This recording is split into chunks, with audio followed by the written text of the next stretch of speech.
தேவனுக்கே மகிமை உண்டாவதாக. இயேசு கிறிஸ்துவின் இனிதான நாமத்தினாலே அனைவருக்கும் அன்பின் வாழ்த்துக்களை தெரிவித்துக் கொள்கிறேன். அன்பானவர்களே, ஞாயிற்றுக்கிழமை ஆனால் என்ன சொல்லுகிறோம்? கோயிலுக்கு செல்லுகிறோம் என்று சொல்லுகிறோம், ஆலயத்திற்கு செல்லுகிறோம் என்று சொல்லுகிறோம், ஆராதனைக்கு செல்லுகிறோம் என்று பெரும்பாலும் சொல்லுவது வழக்கம். ஆராதனை மிக மிக ஒரு கிறிஸ்தவனின் வாழ்க்கையில் ஆராதனை முக்கிய பங்கு வகிக்கிறது. ஆராதனை, பிரைஸ் அண்ட் வொர்ஷிப், நன்றி சொல்லுதல், ஸ்தோத்தரித்தல், துதித்தல், இவ்வளவும் சேர்ந்து பாடுதல், எல்லாம் சேர்ந்து ஒரு ஆராதனை என்று அழைக்கப்படுகிறது. ஆண்டவரை தொழுது சேவிக்கிறது என்று அழைக்கப்படுகிறது. ஒரு கிறிஸ்தவன் ஆராதிக்கிற கிறிஸ்தவனாக இருக்க வேண்டும், அவசியமாக இருக்கிறது. இந்த ஆராதனை என்று சொல்லும் பொழுது அது ஆசரிப்பு கூடாரத்தின் நிழலாட்டமாக இருக்கிறது. வெளிப்பிரகாரம், பரிசுத்த ஸ்தலம், மகா பரிசுத்த ஸ்தலம். வெளிப்பிரகாரத்திலே நாம் என்ன செய்கிறோம் என்றால், ஆண்டவருக்கு நன்றி செலுத்த ஆரம்பிக்கிறோம். முதலாவது ஸ்டெப்பு, நாம் நன்றி செலுத்த வேண்டும். தேவன் நமக்கு பாராட்டின ஒரு வருடத்தை கடந்து புதிய ஆண்டிற்குள் இத்தனை மாதங்கள் வந்துவிட்டோம்.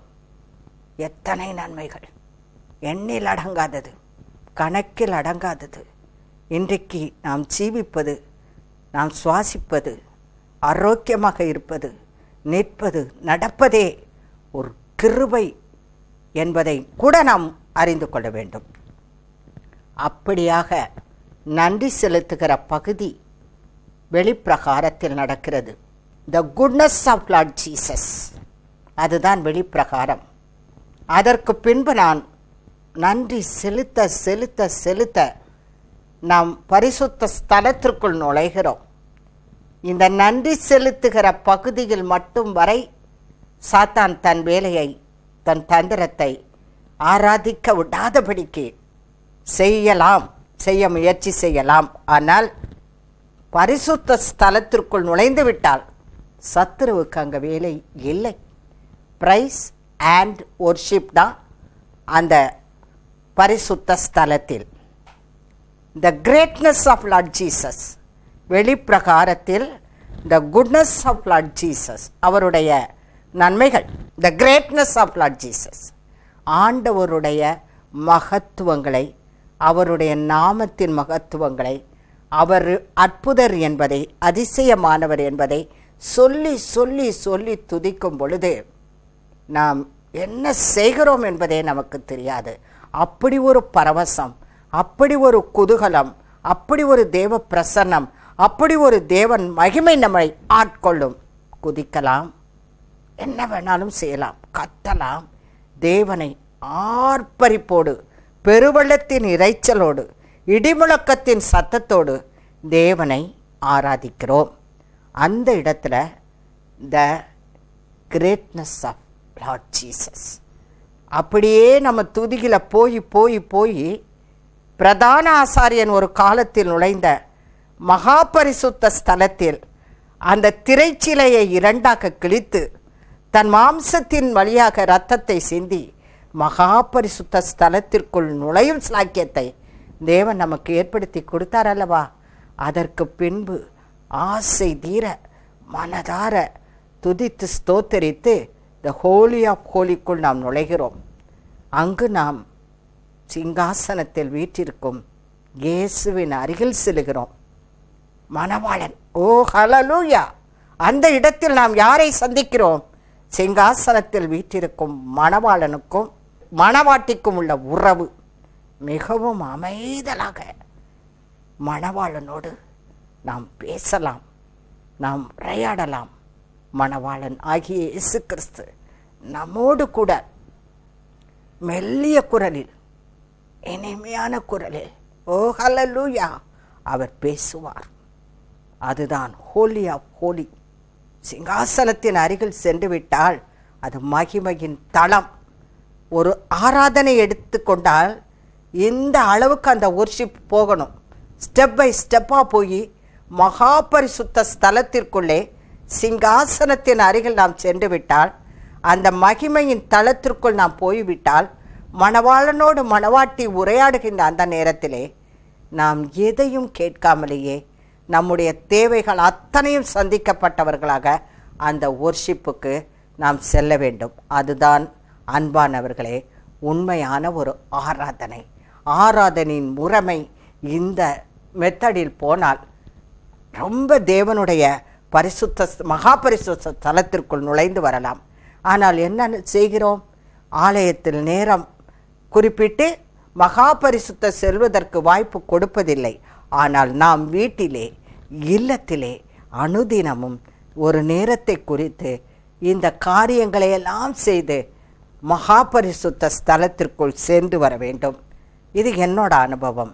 நான் அனுதினமும் என்னால் முடிந்த நேரமெல்லாம் மகா பரிசுத்த ஸ்தலத்தை டச் பண்ணி தேவனோடு கூட உரையாடுவது பழக்கமான அன்பானவர்களே, அதுதான் ஆராதனை. பாருங்கள், ஆராதனையின் முக்கியத்துவத்தை பழைய ஏற்பாட்டிலே நாம் காண்கிறோம். யாத்ராகமம் 8ஆம் அதிகாரம் 1ஆம் வசனம். அப்பொழுது கர்த்தர் மோசேயை நோக்கி, நீ பார்வோனிடத்தில் போய் எனக்கு ஆராதனை செய்ய ஜனங்களை அனுப்பிவிடு என்று கேள் என்கிறார். எதற்காக? எனக்கு ஆராதனை செய்ய ஜனங்களை அனுப்பிவிடு என்று கேள் என்று சொல்லுகிறார். யாத்ராகமம் 9ஆம் அதிகாரம் 1ஆம் வசனம். பின்பு கர்த்தர் மோசேயை நோக்கி, நீ பார்வோனிடத்தில் போய் எனக்கு ஆராதனை செய்ய என் ஜனங்களை போகவிடு என்று கேள் என்கிறார். பாருங்க, ஆராதனைக்கு தேவன் கொடுக்கிற முக்கியத்துவத்திற்காக இந்த வசனங்களை நான் வாசிக்கிறேன். அன்பானவர்களே, அனுதினமும் வீட்டிலே இல்லத்திலே தேவனை ஆராதிக்கும் பழக்கத்தை இந்த நாளிலிருந்து தொடங்குங்கள். யாத்ராகமம் 9ஆம் அதிகாரம் 13ஆம் வசனம். அப்பொழுது கர்த்தர் மோசேயை நோக்கி, போய் பார்வோனுக்கு முன்பாக நின்று எனக்கு ஆராதனை செய்ய என் ஜனங்களை அனுப்பிவிடு என்று கேள் என்று சொல்லுகிறார். யாத்ராகமம் 10ஆம் அதிகாரம் 3ஆம் வசனம். அப்படியே மோசேயும் ஆரோனும் பார்வோனிடத்தில் வந்து, உன்னை தாழ்த்த நீ எதுவரைக்கும் மனதில்லாதிருப்பாய்? என் சமூகத்தில் எனக்கு ஆராதனை செய்ய என் ஜனங்களை போகவிடு என்று கேட்டார்கள். 8ஆம் அதிகாரம் 20ஆம் வசனம். அப்பொழுது கர்த்தர் மோசேயை நோக்கி, நாளை அதிகாலமே நீ எழுந்து போய் பார்வோன் நதிக்கு புறப்பட்டு வரும்பொழுது அவனுக்கு முன்பாக நின்று எனக்கு ஆராதனை செய்யும்படி என் ஜனங்களை போகவிடு என்று கேள் என்று சொல்லுகிறார். இப்படியாக நடக்கிறது. ஒவ்வொரு முறையும் மோசே போய் பார்வோனிடத்தில் கேட்டு ஒவ்வொரு வாதையை கொடுத்து இறுதியில் பார்வோன் என்ன செய்தான் தெரியுமா? அவர்களை அழைப்பித்து ஆராதனை செய்யும்படிக்கு இந்த ஜனங்களை நீ கூட்டிக் கொண்டு போ என்று அனுமதி கொடுக்கின்றார். ஓ ஹல்லேலூயா! ஆராதனை அவ்வளவு முக்கியமானது. அன்பானவர்களே, எல்லா நாட்களிலும் மனம்போன போக்கிலே வாழ்ந்துவிட்டு ஞாயிற்றுக்கிழமை மட்டும் ஆராதனையில் சென்று நாம் ஆர்ப்பரித்து ஆரவாரித்து தேவனை துதிப்பது மட்டும் போதாத அன்பானவர்களே, இந்த வீட்டிலே நாம் ஆராதித்து ஆராதித்து ஆராதித்து அந்த பிரசன்னத்திலும் மகிழ்ச்சியும் நிறைந்தவர்களாக ஞாயிற்றுக்கிழமை ஆராதனைக்கு சென்றால் உடனடியாகத்தானே தேவ பிரசன்னத்தால் தேவ மகிமையால் நிரப்பப்பட்டு கொண்டே இருக்க வேண்டும். இந்த உலகத்தில் நாம் எப்பொழுதும் தேவ பிரசன்னத்தையும் தேவ மகிமையையும் சுமந்து செல்லுகிறவர்களாக இருக்க வேண்டும். ஒரு நிமிடம் கூட தேவ பிரசன்னத்தை விட்டோ தேவ மகிமையை விட்டோ அங்கேயும் எங்கேயும் சென்றுவிடக்கூடாது. அன்பானவர்களே, முதலாவது நாம் ஆராதிக்கிற ஆராதனை மகிழ்ச்சி உள்ள ஆராதனையாக இருக்க வேண்டும். சங்கீதம் 102. மகிழ்ச்சியோட கர்த்தருக்கு ஆராதனை செய்து ஆனந்த சத்தத்தோடே அவர் சந்நிதி முன் வாருங்கள். அன்பானவர்களே, ஆராதனைக்கு செல்லுகிறோம், மகிழ்ச்சியோடு செல்லுகிறோமா? தாவீது ராஜாவுக்கு ஆலயத்துக்கு செல்லுகிறோம் என்று சொன்னாலே ஒரு தனி மகிழ்ச்சி ஏற்படுகிறது. ஆகாமிய கூடாரங்களில் வாசமாய் இருப்பதை பார்க்கிலும் என்னுடைய தேவனின் ஆலயத்தின் வாசற்படியில் காத்திருப்பதையே விரும்புகிறேன் என்று சொல்லுகிறார். அதுபோல மகிழ்ச்சியோடு கர்த்தருக்கு ஆராதனை செய்து ஆனந்த சத்தத்தோடே அவருடைய சந்நிதி முன் வர வேண்டும். அன்பானவர்களே, மகிழ்ச்சி உள்ள ஒரு ஆராதனை ஆண்டவருக்கு நாம் செய்ய வேண்டும். ஏதோ கடமைக்காக அல்ல, மகிழ்ச்சியுள்ள ஆராதனை, ஆனந்த சத்தத்தோடு கூடிய ஒரு ஆராதனை நாம் தேவனுக்கு செய்ய வேண்டும். அடுத்து பாருங்க, ஆவியோடும் உண்மையோடும் தேவனை ஆராதிக்க வேண்டும். உண்மை இல்லை என்றால், எந்த காரியத்தில் உண்மை இல்லையோ அதை அறிக்கை செய்து விட்டுவிட்டு ஆராதனைக்கு செல்ல வேண்டும். பரிசுத்த ஆவியானவர் உதவியோடு ஆவியோடும் உண்மையோடும் தேவனை ஆராதிக்க வேண்டும். யோவான் 4:24 அவரை தொழுது கொள்ளுகிறவர்கள் ஆவியோடும் உண்மையோடும் அவரை தொழுது கொள்ள வேண்டும். தேவனை எப்படி தொழுது கொள்ள வேண்டும்? ஆவியோடும், பரிசுத்த ஆவியானவருடைய ஒத்தாசையோடும் உண்மையோடும் தேவனை நாம் தொழுது கொள்ள வேண்டும். அடுத்து பாருங்க, பரிசுத்த ஆவியில் நிறைந்த ஒரு ஆராதனை. பிலிப்பியர் 3:3 ஏனெனில் மாம்சத்தின் மேல் நம்பிக்கையாயிராமல் ஆவியினாலே தேவனுக்கு ஆராதனை செய்து, ஆவியினாலே தேவனுக்கு ஆராதனை செய்ய வேண்டுமானால் பரிசுத்த ஆவியின் அபிஷேகத்தை பெற்றிருக்க வேண்டும். பரிசுத்த ஆவியின் அபிஷேகத்தால் நிறைந்திருக்க வேண்டும். அப்பொழுதுதான் ஆவியினாலே தேவனுக்கு ஆராதனை செய்ய முடியும். அதில் இருக்கிற இன்பம், மகிழ்வு சாதாரணமாக ஆராதனை செய்வதை விட ஆவியில் நிறைந்து, பரிசுத்த ஆவியானவரில் நிறைந்து ஆராதனை செய்யும் பொழுது ஒரு தனி மகிமை இருக்கிறது. அன்பானவர்களே, பரிசுத்த ஆவியின் அபிஷேகம் பெறாதவர்கள் பரிசுத்த ஆவியின் அபிஷேகத்தை பெற்றுக்கொள்ள வாஞ்சித்து கேட்டு, தேவனிடத்தில் கேட்டு பெற்றுக்கொள்ளுங்கள்.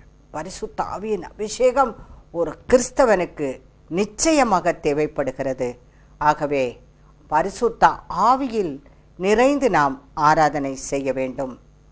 அன்பானவர்களே, அப்படிப்பட்ட ஆராதனை நீங்கள் செய்யும்படியாக ஆவியானவர் வாஞ்சித்தபடியால்தான் ஆராதனை என்ற தலைப்பை கொடுத்திருக்கிறார். அப்புறம் எப்படி ஆராதித்தார்களாம்? உபவாசித்து ஜெபம் பண்ணி ஆராதிக்க வேண்டும். லூக்கா 2:37 ஏறக்குறைய 84 வயதுள்ள அந்த விதவை தேவாலயத்தை விட்டு நீங்காமல் இரவும் பகலும் உபவாசித்து ஜெபம் பண்ணி ஆராதனை செய்து கொண்டிருந்தாள். அன்னாள் என்பவர் 74 வயதிலே தேவனை இரவும் பகலும் உபவாசித்து ஜெபம் பண்ணி ஆராதனை செய்து கொண்டிருந்தாள் அல்லவா? நாம் ஒரு நாளிலே சில மணித்துளிகளாவது ஆராதனைக்கென்று ஒதுக்கி தேவனை ஆராதிப்போமானால் அதனால் வருகின்ற ஆசீர்வாதங்களை எளிதாக பெற்றுக்கொள்ளலாம் அல்லவா? சில மணி நேரங்கள் ஆராதனைக்கென்று ஒதுக்கி வீட்டிலே ஆராதித்து பாருங்களேன். அப்பொழுது உங்கள் வாழ்க்கையில் எத்தனை விதமான ஆசீர்வாதங்கள் வருகிறது என்பதை ஆராதித்து பார்ப்பதின் மூலம் அறிந்து கொள்ளுங்கள். இது என்னுடைய அனுபவத்தை தான் நான் சொல்லிக் கொண்டிருக்கிறேன். அப்போஸ்தலர் 13:2 அவர்கள் கர்த்தருக்கு ஆராதனை செய்து உபவாசித்து கொண்டிருந்த போது பர்னபாவையும் சவுலையும் நான் அழைத்த ஊழியத்துக்காக அவர்களை பிரித்து விடுங்கள் என்று பரிசுத்த ஆவியானவர் திருவுளம் பற்றினார். அன்பானவர்களே, ஜெபித்து உபவாசித்து ஆராதிக்கும் பொழுது பரிசுத்த ஆவியானவர் என்ன சித்தம் வைத்திருக்கிறார் என்பதை நமக்கு வெளிப்படுத்துகிறவராக இருக்கிறார். நாம் குடும்பமாக சேர்ந்து ஆராதனை செய்யும் பொழுது நம் குடும்பத்தின் காரியங்களை எப்படி செய்ய வேண்டும் என்பதை தேவன் நமக்கு ஆராதனையின் மூலமாக வெளிப்படுத்துகிற தேவனாக இருக்கிறார். நிச்சயமாக அவர் வெளிப்படுத்துவார். நாம் செய்ய வேண்டுவது என்ன? ஆராதிக்க வேண்டும். இன்னும் ஒரு ஆராதனை இருக்கிறது, மிக முக்கியமான காரியம், புத்தி உள்ள ஆராதனை. ரோமர் 12:1. அப்படி இருக்க சகோதரரே, உங்கள் பிரியமான உங்கள் சரீரங்களை பரிசுத்தமும் தேவனுக்கு பிரியமான ஜீவ பலியாக ஒப்புக்கொடுக்க வேண்டுமென்று தேவனுடைய இரக்கங்களை முன்னிட்டு உங்களை வேண்டிக் கொள்கிறேன். இதுவே நீங்கள் செய்யத்தக்க புத்தியுள்ள ஆராதனை. அன்பானவர்களே, ஆராதனைக்கு செல்லுகிறோம், ஏனோதானவென்று தேவனை ஆராதிக்கிறோம், இல்லத்திற்கு வந்து விடுகிறோம். புத்தி உள்ள ஒரு ஆராதனை, தேவன் விரும்புகிற ஆராதனை அதுதான். புத்தி உள்ள ஆராதனை என்றால் என்ன? தேவனுக்கு ஒப்பு கொடுக்க வேண்டும். எதை ஒப்பு கொடுக்க வேண்டும்? சரீரங்களை பரிசுத்தமும் தேவனுக்கு பிரியவுமான ஜீவ பலியாக ஒப்பு கொடுத்து விட்டு பின்பு போய் நாம் தேவனை ஆராதிக்க வேண்டும். சரீரத்திலே, எண்ணங்களிலே, சிந்தனைகளிலே, வாயின் வார்த்தைகளிலே, செயல்பாடுகளிலே மற்ற நாட்கள் பூரா அசுத்தத்தோடு பேசி அசுத்தமான சிந்தனைகளை செய்துவிட்டு தேவனை போய் பரிசுத்தமுள்ள ஒரு தேவனை ஆராதிக்க முடியுமா? அந்த ஆராதனையில் உங்களால் தேவ பிரசன்னத்தை உணர முடியுமா? அன்பானவர்களே, சரீரங்களை உச்சியிலிருந்து உள்ளங்கால் வரையிலும் எடுத்துக்கொள்ளுங்கள். கண்ணிலே பரிசுத்தம், வாயின் வார்த்தைகளில் பரிசுத்தம், சிந்தனையில் பரிசுத்தம், நடையிலே பரிசுத்தம், கையின் செயல்களிலே பரிசுத்தம், இருதயத்திலே பரிசுத்தம். அப்படியாக நம் சரீரங்களை தேவனுக்கு ஜீவ பலியாக ஒப்பு கொடுக்க வேண்டும். அவர் தம்மைத்தாமே ஜீவ பலியாக, தியாக பலியாக ஒப்பு கொடுக்கவில்லையா? சுகந்த வாசனையான காணிக்கையாக ஒப்பு கொடுக்கவில்லையா? அப்படியானால் அப்படிப்பட்ட ஒரு தேவனை ஆராதிக்கிற நாம் பலவிதமான அசுத்தங்களோடு போய் ஆராதித்தால் தேவ பிரசன்னத்தை உணர முடியுமா? அன்பானவர்களே, ஆராதிப்பதற்கு முன்பாக நம் சரீரங்களை தேவனுக்கு பிரியமான ஜீவ பலியாக ஒப்பு கொடுத்து ஒரு புத்தியுள்ள ஆராதனையை நாம் செய்ய வேண்டும் என்று தேவன் விரும்புகிறார். ஆராதனைக்கு செல்வதற்கு முன்பாக உங்களை ஆராய்ந்து பாருங்கள். நாம் எப்படி இருக்கிறோம்? பரிசுத்தமுள்ள ஒரு தேவனை ஆராதிக்கப் போகிறோமே, நம்மிலே பரிசுத்தம் காணப்படுகிறதா என்று ஆராய்ந்து பார்த்துவிட்டு சரீரத்தை ஜீவ பலியாக ஒப்பு கொடுத்து விட்டு ஆராதனை செய்து பாருங்களே, அதில் இருக்கிற மகிமையே தனியானது. அடுத்து ஒரு ஆராதனை எப்படி இருக்க வேண்டும் என்று வசனம் சொல்லுகிறது. தேவனுக்கு பிரியமான ஆராதனை. நாம் வாரம் பூரா மனம் போல வாழ்ந்துவிட்டு ஆலயத்திற்கு சென்று குதித்தால், நடனமாடினால், ஆடினால், பாடினால் தேவன் அதை பிரியப்படுவாரா என்பது உங்களுக்கு தெரியுமா? அவர் இருதயத்தை பார்க்கிறவர், நினைவுகளின் தோற்றங்களை அறிகிறவர். வாரம் முழுவதும் நீங்கள் என்ன செய்தீர்கள் என்பதை அறிந்து அவர் பார்த்து கொண்டிருக்கிறார். ஞாயிற்றுக்கிழமையானால் குதித்து அப்படியே ஆர்ப்பாட்டம் பண்ணி பயபக்தியோடு ஆராதிப்பது போல் நடித்து விட்டால் அதில் தேவன் மகிழ்வாரா? தேவனுக்கு தெரியும் எப்படிப்பட்ட ஆராதனை பண்ணுகிறார்கள், யார் உண்மையான உள்ளத்தோடு ஆராதனை பண்ணுகிறார்கள் என்று. தேவனுக்கு பிரியமான ஒரு ஆராதனையாக நாம் செய்ய வேண்டும். எபிரெயர் 12:28 ஆதலால் அசைவில்லாத ராஜ்யத்தை பெறுகிறவர்களாகிய நாம் பயத்தோடும் பக்தியோடும் தேவனுக்கு பிரியமாய் ஆராதனை செய்யும்படி கிருபையை பற்றி கொள்ள கடவோம். பயத்தோடு பக்தியோடு தேவனுக்கு பிரியமான ஒரு ஆராதனை நாம் செய்யும்படியாக கிருபையை பற்றி கொள்ள வேண்டும். அப்போ ஒரு புத்தியுள்ள ஆராதனை தேவனுக்கு செய்ய வேண்டும். தேவனுக்கு பிரியமான ஆராதனை செய்ய வேண்டும். உபவாசித்து ஜெபம் பண்ணி ஆராதிக்க வேண்டும். பரிசுத்த ஆவியில் நிறைந்து ஆராதிக்க வேண்டும். இன்னும் வசனம் சொல்லுகிறது, ஆவியோடும் உண்மையோடும் பரிசுத்த அலங்காரத்தோடும் ஆராதிக்க வேண்டும். பரிசுத்த அலங்காரம். அன்பானவர்களே, பரிசுத்த அலங்காரம் நம்மிடத்தில் இருக்கிறதா? பரிசுத்த அலங்காரத்தோடும் நாம் தேவனை ஆராதிக்க வேண்டும்.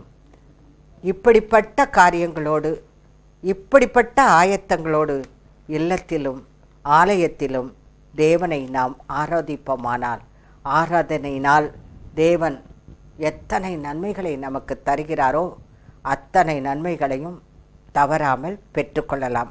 அன்பானவர்களே, இன்றிலிருந்து இனிமேல் நீங்கள் செய்யப்போகும் ஆராதனையில் நிச்சயமாக ஒரு மாற்றத்தை கொண்டு வாருங்கள். ஆசீர்வாதத்தை பெற்றுக்கொள்ளுங்கள். ஜெபிப்போமா? அன்பு இரக்கமுள்ள நல்ல பிதாவே, ஆராதனை என்பது எப்படி இருக்க வேண்டும் என்று ஆவியானவரே நீர் நன்றாக கற்றுத்தந்திருக்கிறீர். ஆண்டவரே, புத்தி உள்ள ஆராதனை, உமக்கு பிரியமான ஆராதனை, ஆனந்த சத்தத்தோடு ஆராதனை, மகிழ்ச்சியோடு ஆராதனை, ஜெபித்து உபவாசித்து செய்கிற ஆராதனை, பரிசுத்த அலங்காரத்தோடு கூடிய ஆராதனை, உண்மையோடு கூடிய ஆராதனை, ஆவியில் நிறைந்த ஆராதனை, இப்படிப்பட்ட ஒரு ஆராதனை செய்து அதன் மூலமாக வரும் உம்முடைய பிரசன்னத்தையும் மகிமையும் பெற்றவர்களாய் இந்த உலகத்திற்கு சுடர்களைப் போல பிரகாசிக்க எங்களுக்கு கிருபை செய்ய வேண்டும் என்று இயேசு கிறிஸ்துவின் மூலம் ஜெபிக்கிறேன் நல்ல பிதாவே, ஆமென். அன்பானவர்களே, இந்த செய்தி உங்களுக்கு பலனளித்திருக்கும் என்று நம்புகிறேன்.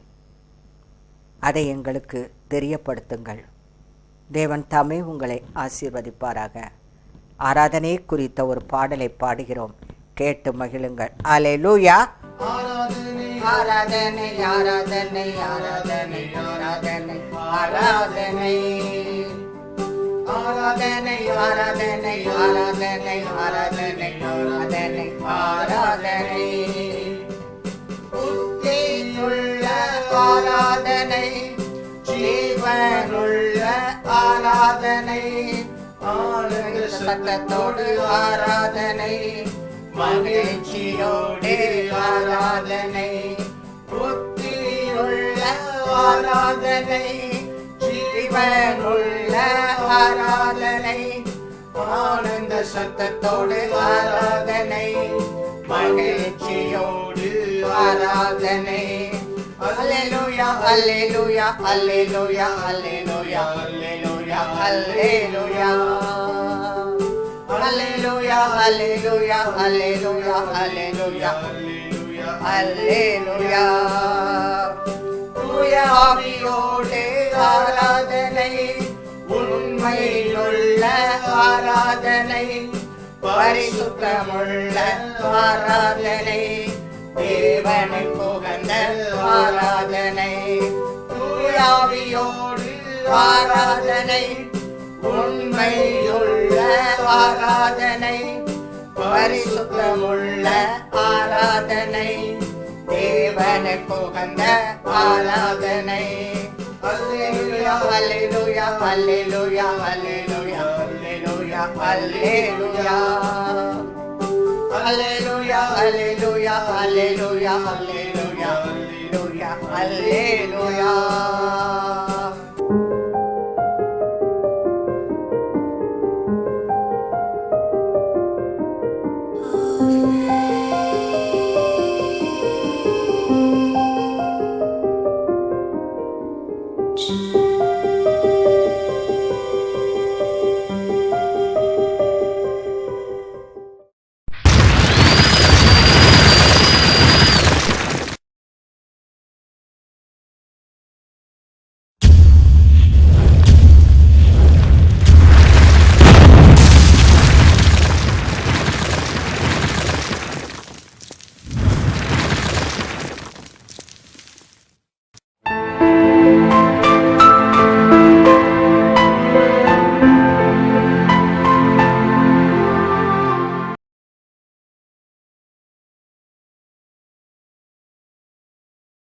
தேவனுக்கே மகிமை உண்டாவதாக.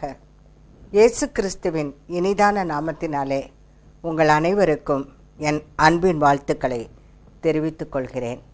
அன்பானவர்களே, வாழ்க்கையின் துயர கடலில் அழுது கொண்டிருக்கிறீர்களோ? வேதனைகள், கஷ்டங்கள், உபத்திரவங்கள், போராட்டங்கள் இவைகள் உச்சக்கட்டத்தை அடையும் பொழுதுதான் தாங்க முடியாமல் கண்ணீர் சிந்தக்கூடிய ஒரு நிலை ஏற்படுகிறது. அப்பொழுதுதான் அழுகையும் வருகிறது.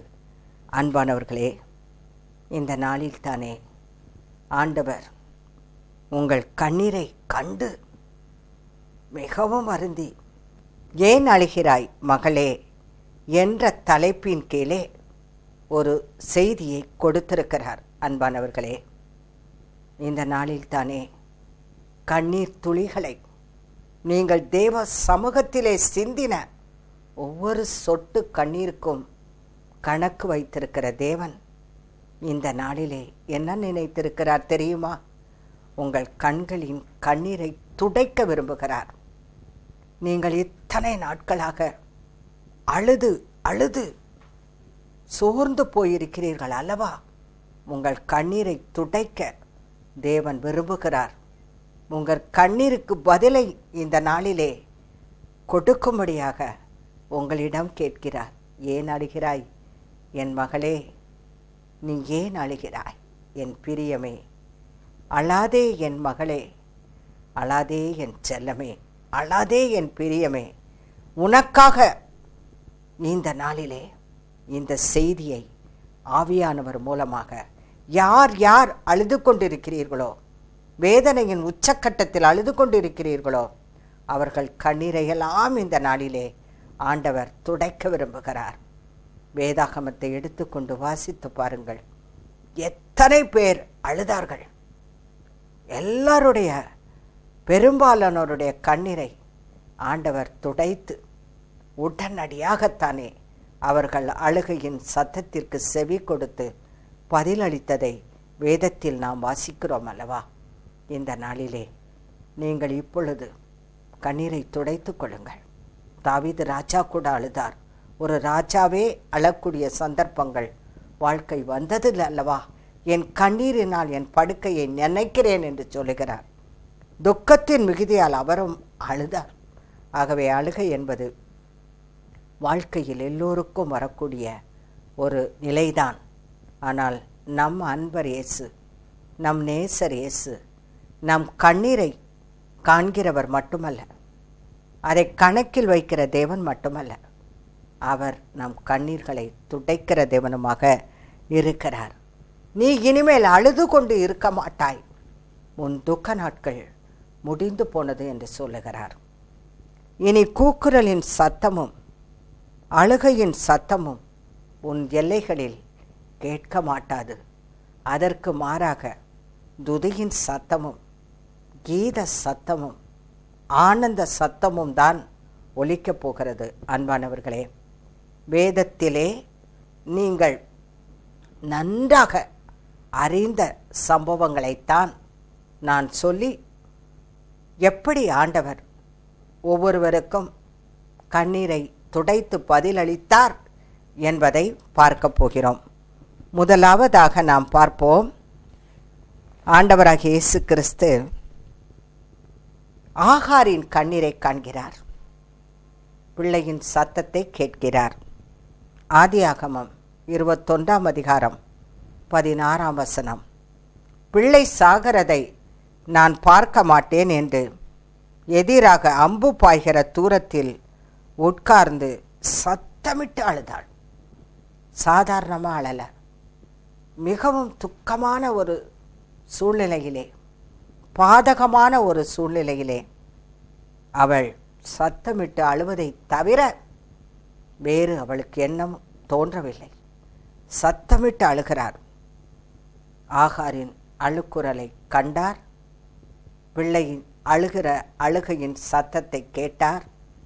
தேவன் என்ன செய்தார் தெரியுமா? வனாந்திரத்திலே ஒரு தண்ணீர் துறவை உண்டாக்கி ஆகாரை கூப்பிட்டு சொல்லி ஆகாரின் கண்ணீரை துடைத்தார். அதே ஆண்டவர், அதே தேவன் நேற்றும் இன்றும் என்றும் மாறாதவராகவே இருக்கிறார். இந்த நாளிலே அன்பானவர்களே, நீங்கள் எதற்காக அழுது கொண்டிருந்தாலும் ஆண்டவர் எதற்காக அழுகிறீர்கள் என்பதை அறிந்த தேவன் ஆகாரின் அழுகையின் சத்தத்தை கேட்டு அவர் கண்ணீரை துடைக்கும் வண்ணமாக, அவள் ஏக்கத்தை நீக்கும் வண்ணமாக வனாந்திரத்திலே தண்ணீர் துறவை உண்டாக்கின தேவன் உங்கள் வனாந்திரத்திலே ஒரு வழியையும் அவாந்திர வழியிலே ஆறுகளையும் உண்டாக்கும் வல்லமை படைத்த தேவன் இந்த நாளிலே உங்கள் கண்ணீரை துடைத்து, ஆகாரின் கண்ணீரை துடைத்தது போல உங்கள் கண்ணீரையும் துடைத்து, ஆகாரின் தேவையை சந்தித்தது போல இந்த நாளிலே உங்கள் தேவையையும் அவர் சந்திக்கிறார். அன்பானவர்களே, அழுகையை நிறுத்திவிடுங்கள். இந்த நாளிலிருந்து தேவன் உங்கள் துக்கத்தை, உங்கள் அழுகையை மாற்றுகிறார். உங்கள் துக்கம் சந்தோஷமாக மாறிக்கொண்டிருக்கிறது. அடுத்து எசேக்கியா அழுதார். எசேக்கியா வியாதிப்பட்டு மரணத்துக்கு எதுவாக இருந்தார். ஏசாயா என்னும் தீர்க்கதரிசி அவரிடத்தில் வந்து அவனை நோக்கி, நீர் உமது வீட்டு காரியத்தை ஒழுங்குபடுத்தும். 2 ராஜாக்கள் 20ஆம் அதிகாரம் 1ஆம் வசனத்திலிருந்து ஹோம்ஒர்க் மாதிரி எடுத்துக்கோங்க. வீட்டிலே அந்த அதிகாரம் முழுவதையும் நன்றாக படித்து எப்படிப்பட்ட ஒரு அற்புதத்தை எசேக்கியாவுக்கு செய்தார் என்பதை நன்றாக நீங்கள் அறிந்து கொள்ளலாம்.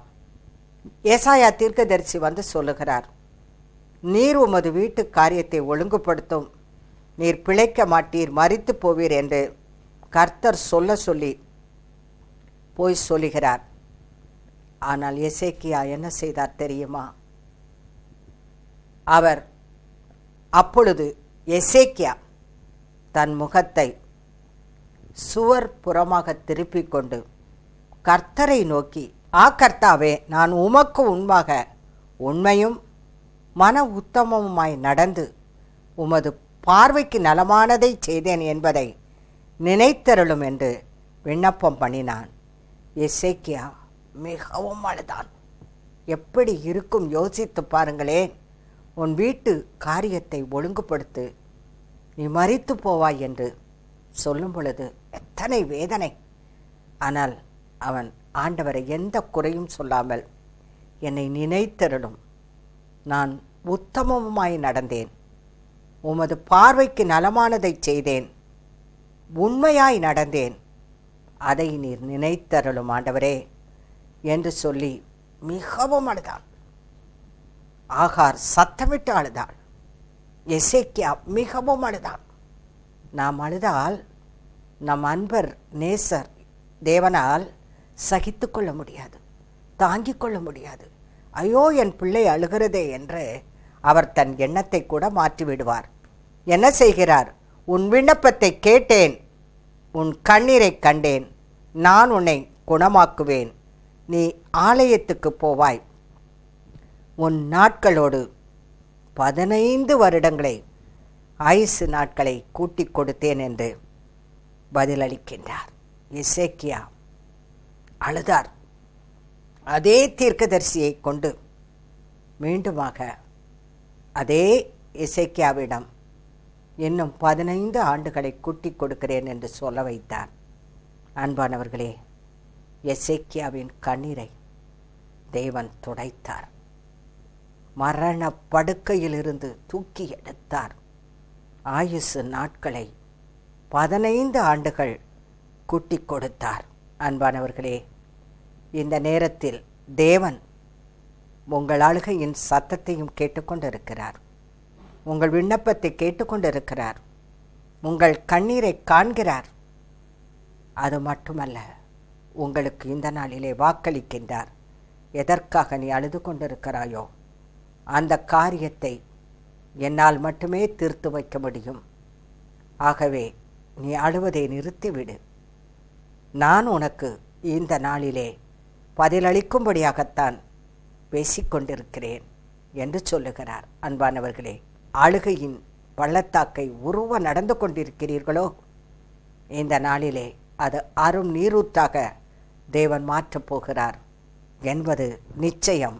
அதில் எள்ளளவும் ஐயமில்லை. அன்பானவர்களே, எசேக்கியாவின் அழுகையின் சத்தத்தை கேட்டு, அவரது விண்ணப்பத்தை கேட்டு, எசேக்கியாவின் கண்ணீரை துடைத்து, ஆயுசு நாட்களை கூட்டி கொடுத்து, எசேக்கியாவை சந்தோஷத்தில், மகிழ்ச்சியில், ஆனந்த கடலில் ஆழ்த்திய தேவன் இந்த நாளிலே உங்களின் கண்ணீரையும் கண்டு உங்களுக்கும் அப்படிப்பட்ட ஒரு சந்தோஷத்தை இந்த நாளிலே பதிலளித்து தருகிறார் என்பதை மறந்து விடாதீர்கள். நம்புங்கள், விசுவாசியுங்கள். தேவன் தாமே உங்கள் கண்ணீரை துடைக்கிறார். நெகேமியா, எருசலேம் அலங்கம் இடிக்கப்பட்டு கிடக்கிறது, அலங்கோலமாக கிடக்கிறது என்பதை கேள்விப்படுகிறார். அவர் உள்ளம் உடைந்து போகிறது. என்ன செய்கிறார்?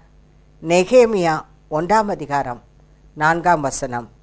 இந்த வார்த்தைகளை கேட்டபோது நான் உட்கார்ந்து அழுது சில நாட்களாய் துக்கித்து உபவாசித்து மன்றாடி பரலோகத்தின் தேவனை நோக்கி விண்ணப்பம் பண்ணினேன் என்று நெகேமியா சொல்லுகிறார்.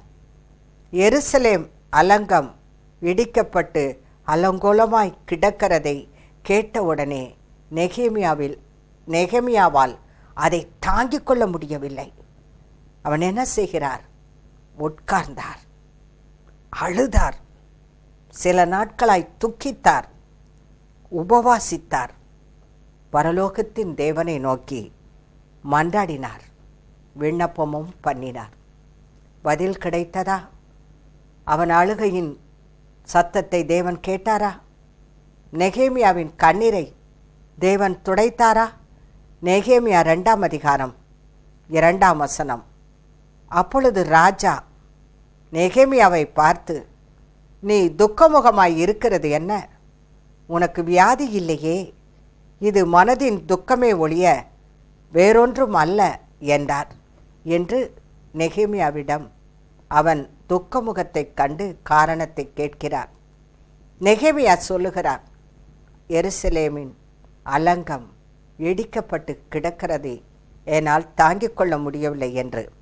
உடனே அரசன் சொல்லுகிறார், அதற்குண்டான பொருள்களை எல்லாம் கொடுத்து அந்த அலங்கத்தை கட்டும்படியாக நெகேமியாவை அனுப்பி வைக்கின்றார். இந்த செய்தியை சொல்லும் பொழுது அந்த ராஜாவின் மனைவி பக்கத்தில் தான் உட்கார்ந்திருந்தாள். அவள் ஒன்றுமே சொல்லவில்லை. அலங்கத்தை கட்டுவதற்குண்டான பொருள்களையும் கொடுத்து, விடுமுறையும் கொடுத்து நெகேமியாவை அனுப்பி வைக்கின்றார் அரசன். காரணம் என்ன தெரியுமா? அவன் அழுதான், தேவ சமூகத்தை நோக்கினான், உபவாசித்தான், மன்றாடினான், விண்ணப்பம் பண்ணினான். தேவன் அவன் சத்தத்தை கேட்டார். சத்தத்தை கேட்டு ராஜாவின் கண்களில் தயவு கிடைக்க பண்ணினார். எழுந்து கட்டுவோம் வாருங்கள் என்று சொல்லி எழுந்து கட்டுவதற்காக எருசலேமுக்கு புறப்பட்டு சென்றார். எருசலேமுக்கு புறப்பட்டு சென்று அங்கே என்ன செய்கின்றார்? எழுந்து கட்டினார். எருசலேம் அலங்கம் இடிந்து கிடந்ததை நெகேமியா ஒரு குறிப்பிட்ட நாட்களுக்குள்ளாக கட்டி முடிக்கின்றார். அன்பானவர்களே, ஒரு நெகேமியா சில நாட்கள் துக்கித்து தேவ சமூகத்திலே அழுது கண்ணீர் சிந்தி வேதனையோடு கூட தேவனை நோக்கி பார்த்தார். ராஜாவின் கண்களில் தயவு கிடைத்தது. அது மட்டுமா, எழுந்து கட்டுவோம் வாருங்கள் என்று சொல்லி எருசலேம் அலங்கத்தை கட்டி முடிக்கின்றார். அன்பானவர்களே, நெகேமியாவின் கண்ணீரை தேவன் துடைத்தார். உங்கள் குடும்பம் சிதைக்கப்பட்டு கிடக்கிறதோ, குடும்பத்தில் பிரிவினைகள் ஏற்பட்டிருக்கிறதோ, குழப்பங்கள் ஏற்பட்டிருக்கிறதோ, அழகாக ஜொலிக்க வேண்டிய வீடு பலவித துன்பங்களினால் சூழப்பட்டு கிடக்கிறதோ, ஒரு நெகேமியா தேவனுடைய சமூகத்தில் சில நாட்களாக உபவாசித்து அழுது ஜெபித்த அழுகையின் கண்ணீருக்கு பதில் தந்த தேவன் இந்த நாளிலே உங்கள் குடும்பத்தை தேவன் கட்டுகிறார். அலங்கோலமான குடும்பத்தை அலங்காரமான குடும்பமாக மாற்றுகிறார். பிரிவினைகள் இருந்த குடும்பத்தை ஒன்று சேர்த்து வைக்கிறார். அன்பானவர்களே, இந்த நாளிலே உங்கள் கண்ணீர் துடைக்கப்படுகிறது. கண்ணீரை துடைத்துக் கொள்ளுங்கள். நிச்சயமாக தேவன் சொன்னவர், வாக்குத்தத்தம் பண்ணினவர். இந்த பிரசங்கத்தை எனக்கு அவர் எப்பொழுதோ கொடுத்து விட்டார். நான் தான் இதை லேட்டாக உங்களுக்கு கொடுக்கிறேன். இந்த நாளிலே உங்களுக்கு நிச்சயமாக பதில் கிடைக்கப் போகிறது. உங்கள் கண்ணீருக்கு பதில் வந்து விட்டது. மகிழ்ந்து களி கூறுங்கள். தேசமே பயப்படாதே, மகிழ்ந்து களி கூறு. கர்த்தர் உங்கள் நடுவிலே பெரிய காரியங்களை செய்வார். நாயனூர் விதவையின் கண்ணீரை தேவன் துடைத்தார். பாருங்க, அந்த சம்பவம் 7ஆம் அதிகாரம் லூக்கா 11ஆம் வசனத்திலிருந்து வாசிக்கிறேன். நன்றாக கவனித்து கேளுங்கள். மறுநாளிலே அவர் நாயின் என்னும் ஊருக்கு போனார். அவருடைய சீஷர்களும் திரளான ஜனங்களும் அவருடனே கூட போனார்கள். அவர் ஊரின் வாசலுக்கு சமீபித்த போது மரித்து போன ஒருவனை அடக்கம் பண்ணும்படி கொண்டு வந்தார்கள். அவன் தன் தாய்க்கு ஒரே மகனாயிருந்தான். அவளோ கைம்பெண்ணாயிருந்தாள். ஊரில் வெகு ஜனங்கள் அவளுடனே கூட வந்தார்கள். கர்த்தர் அவளை பார்த்து அவள் மேல் மனதுருகி அழாதே என்று சொல்லி கிட்ட வந்து பாடையை தொட்டார். அதை சுமந்தவர்கள் நின்றார்கள். அப்பொழுது அவர், வாலிபனே எழுந்திரு என்று உனக்கு சொல்லுகிறேன் என்றார். மரித்தவன் எழுந்து உட்கார்ந்து பேசத் தொடங்கினான். அவனை அவன் தாயினிடத்தில் ஒப்புவித்தார். அன்பானவர்களே, நன்றாக இந்த சம்பவத்தை உங்கள் மனக்கண் முன் கொண்டு வாருங்கள். இங்கே ஒரே மகன் வாலிபன், அவளோ விதவை, நாயின் ஊர். அவளுக்கு இருந்த ஒரே நம்பிக்கை அந்த வாலிப மகன்தான். அவன் இறந்து விட்டான். திரள் கூட்ட ஜனங்கள் பாடையிலே அவனை வைத்து அந்த வாலிபனை அடக்கம் பண்ணுவதற்கு தாய் அழுது கொண்டே வருகிறாள். பின்னாடி அவளோடு கூட அநேக ஜனங்கள் வந்து கொண்டிருக்கிறார்கள். அதே நேரத்தில் இயேசு தன்னுடைய சீஷர்களோடு கூட அந்த நாயின் ஊருக்குள்ளே நுழைகிறார். நுழைந்த தேவனுடைய பார்வை அந்த விதவை அழுது கொண்டிருக்கிற நாயனூர் விதவையின் மேல் பட்டது. என்ன செய்தார் தெரியுமா? நமக்கென்ன, நாம் வந்த வேலையை பார்ப்போம், அவன்தான் மரித்து விட்டானே என்று இயேசு சென்றாரா? இயேசு கிட்ட வருகின்றார். யார் கிட்ட வருகின்றார்? அந்த பாடையின் கிட்டே வருகின்றார். அவருக்கு தெரியும் அந்த வாலிபனை உயிரோடே எழுப்பி அந்த தாயினிடத்தில் கொடுக்க போகிறோம் என்று தெரியும். தாயோ அழுது கொண்டு வருகிறாள். ஆண்டவரால் அவள் அழுகிறதை, அந்த சில நிமிடங்கள் அவள் அழுகிறதை சகித்து கொள்ள முடியவில்லை. உயிரோடு எழுப்பப் போகிறோம் என்று அறிந்திருந்த இயேசு என்ன செய்தார் தெரியுமா? அழாதே மகளே, நீ அழாதே, ஏன்னா கொஞ்ச நேரத்தில் எழுப்ப போறான்னா கூட அவள் அழுகையை அவர் சகிக்க முடியாமல், தாங்கிக் கொள்ள முடியாமல் பாடையின் கிட்டே வந்தார். வாலிபனே எழுந்திரு என்றார். வாலிபன் எழுந்தான். அவன் உட்கார்ந்தான். அவன் பேசத் தொடங்கினான். அந்த தாயிடம் அந்த வாலிபனை இயேசு ஒப்புவித்தார். யோசித்து பார்த்தேன். எழுந்தானே, உட்கார்ந்தானே, அப்பொழுதுதான் அவனுக்கு தெரிந்திருக்கும், ஐயோ நம்ம மரித்து விட்டோமா, ஐயோ பாடையில் அல்லவா இருக்கிறோம், மரித்த நாம் உயிரோடு எழுந்து விட்டோமா, இயேசு அருகில் நிற்கிறாரே, தாய் அழுது கொண்டு இருக்கிறார்களே என்று நினைத்த அவன் என்ன பேசியிருப்பான் என்று நான் நினைத்தேன். இயேசுவே உமக்கு நன்றி என்று தானே அவனால் சொல்லியிருக்க முடியும். வேறு என்ன செய்திருக்க முடியும்? இயேசுவுக்கு நன்றி செலுத்தி இருப்பான்.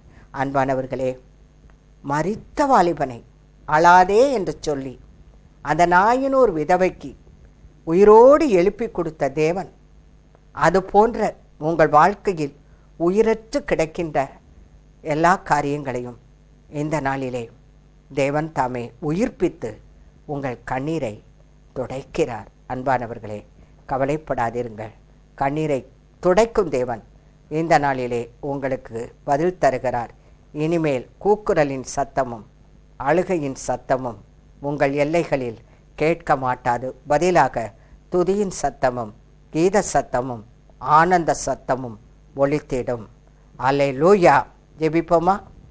அன்பு மிரக்கமுள்ள நல்ல பிதாவே, ஆண்டவராகிய இயேசு கிறிஸ்துவே, எங்கள் கண்ணீரை காண்கிற தேவன் மட்டுமல்ல, கணக்கில் வைக்கிற தேவன் மட்டுமல்ல, பதிலளிக்கிற தேவனாக இருக்கிறீர். நாயின் ஒரு விதவையின் கண்ணீரை துடைத்தீர், ஆகாரின் கண்ணீரை துடைத்தீர், அன்னாளின் கண்ணீரை துடைத்தீர், எசேக்கியாவின் கண்ணீரை துடைத்தீர். இன்னும் இப்படியே நெகேமியாவின் கண்ணீரை துடைத்தீர். இப்படியே பார்த்து கொண்டு போனால் எத்தனை பேருடைய கண்ணீரை நீர் துடைத்திருக்கிறீர். இந்த நாளிலே இந்த செய்தியை கேட்டுக்கொண்டிருந்த அத்தனை பேருடைய கண்ணீரையும் நீர் துடைத்து பதிலளித்திருக்கிறீர். ஆண்டவரே, உமக்கு கோடான கோடி ஸ்தோத்திரங்களையும் துதிபலிகளையும் நன்றி பலிகளையும் செலுத்துகிறேன். இயேசு கிறிஸ்துவின் மூலம் ஜெபிக்கிறேன் நல்ல பிதாவே. ஆமேன், ஆமேன். அன்பானவர்களே, இந்த செய்தி உங்களுக்கு பலனளித்திருக்கும் என்று நான் நம்புகிறேன். எங்களுக்கு எழுதுங்கள். ஒரு பாடல் ஆவியானவர் தந்தார், அதை பாடுகிறோம், கேட்டு மகிழுங்கள். அல்லேலூயா. God bless you. ஆமேன்.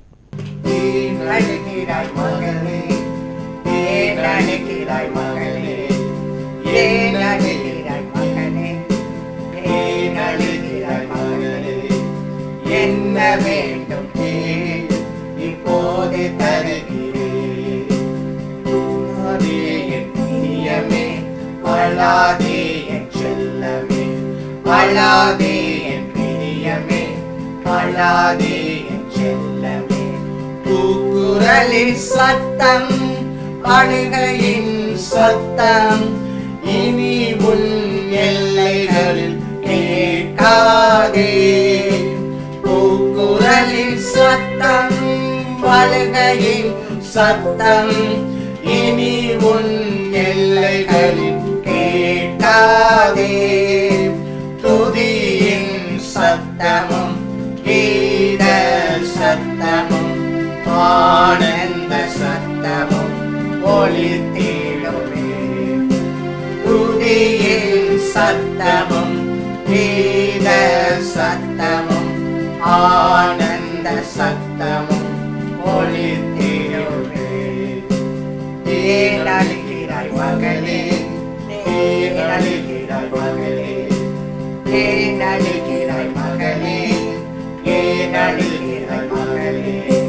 எருசலேமுக்காக நான் அழுதேன், அழுகையின் வேதனை நான் அறிவேன்.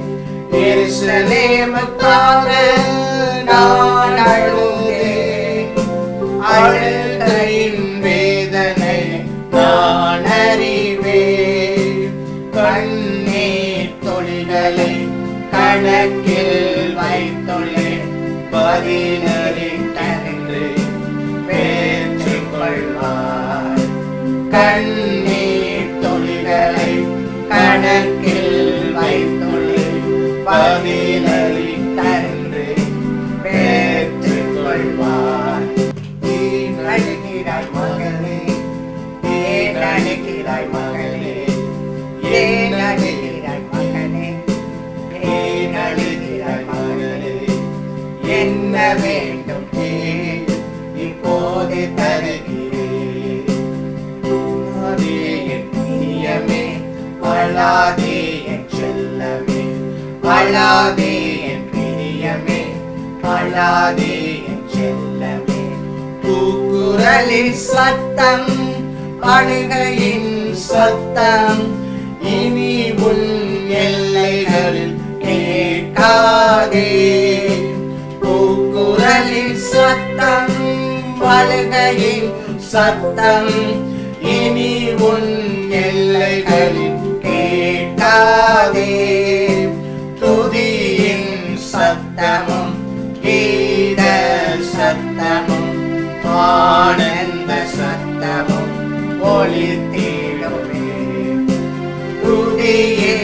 சத்தமும் கீத சத்தமும் ஆனந்த சத்தமும்